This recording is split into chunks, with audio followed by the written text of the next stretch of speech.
Greetings, it's August 8th, 2019. We've had a reasonably good summer this year, not a lot of forest fires in the area I'm located, but smoke is accumulating in the hills of the Okanagan around Eagle Bluff. That's next to Vaso Lake, Gallagher Lake. And I'd like to review some of the systems that I'm using on my tablet to see the fire, what the infrared looks like, and to look at some of the wind predictions. First off, I go to BC Wildfire Dashboard. They've revamped this site, and I'm going to put the link in the description. First place I check, this is where you're going to find fire perimeters and evacuation notices. You can click on an area of interest and combine this with information that you can receive through your regional district notices. So the BC Wildfire Dashboard is showing a fairly extensive area of under alert. This is on the east side of Highway 97, east side of Vaso Lake, going up the hillside. Let's switch over to FIRMS. This is the Fire Information for Resource Management System. It's available through NASA, and the link to this website will be in the description below. Here we're seeing infrared from the MODIS and the VIIRS systems overlaid for the last 24 hours, and we can see sort of the growth of the fire hotspots. We'll zoom in to the VIIRS, and we're going to transition from yesterday to today, and we can see where growth has occurred and where the fire movement is happening. So it looks like it's going from the north to the southeast in a diagonal direction. We can combine what we see on the firm site with Windy, another very valuable resource. This is showing us wind patterns and direction. It's also showing us a forecast of wind speed and direction. We're looking at shifting and variable patterns primarily from the north, keeping under 10 kilometers an hour. Then on Friday afternoon and Saturday afternoon, looks like a wind shift coming from the south could increase to gusts of upwards of 40 kilometers an hour. There also looks like some precipitation on Saturday afternoon rolling into Sunday. I don't want to say rain, but it does look like there could be overcast skies and some cooling in the area. Due to the hilly terrain, the wind is going to be variable. It's going to work its way down and up and out of gullies. There's lots of ridge lines and plateaus at the top of the Okanagan Range. So wind could be coming from one direction and then shift to another direction depending on your location. One of the new features on Windy is webcams, and you can click on webcams in your area and get a better view of what might be happening on the ground.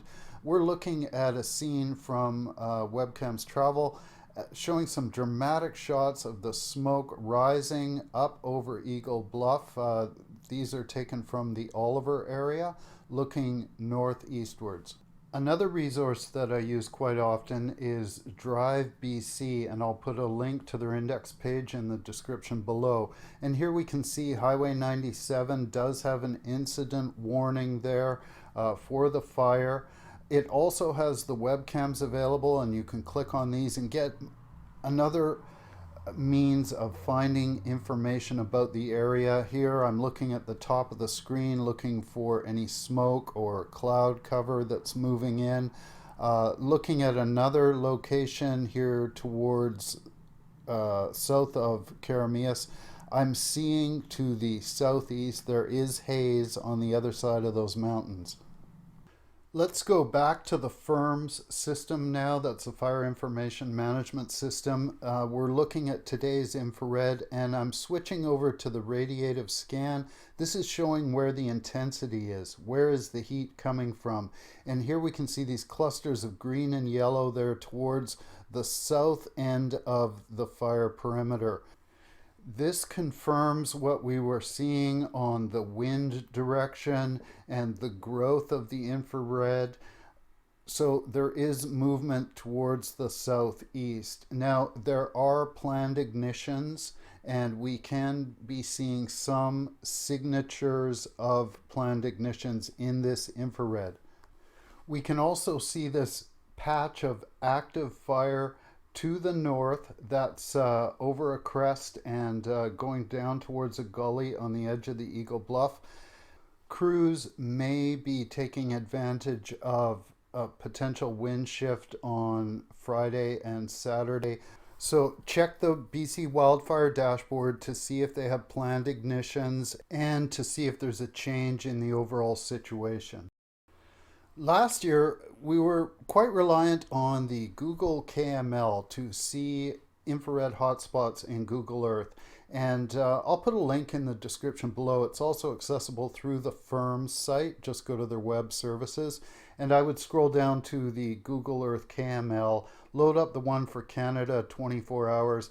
But this year, I'm having a hard time pulling up that infrared data. Here we can see the hilly terrain, Vaso Lake, over to the left-hand side of the screen. And now we're looking from the south to the north up towards Okanagan Lake, and we can see that hillside of green pine. This is where the fire is moving up into the Vaso Lake protected area, about top center of your screen. So a lot of variation in the terrain that fire crews have to work within. I believe there's about 80 people and equipment on the scene now, so we hope they're being very safe. We'll take one last look at the firm's fire information management system. This is showing yesterday, and this is now showing today. So there is that growth. There are going to be farms, homesteads, infrastructure in the area to the southeast of that fire flank. And if you're in that area, you want to be very aware of what routes you have, what the wind direction is taking, and what fuel pockets are between you and that fire perimeter. As I mentioned before, we've had a fairly green summer where I am, and here's one of our local visitors. This is a young Bobcat. He showed up, and he's been taking advantage of a lot of varmint life in the greenery out there. He's a well-fed little kitty. So we're monitoring him. The bears have been back. A couple of brothers have been hanging out, and they look like they're posed, but they just happen to do that.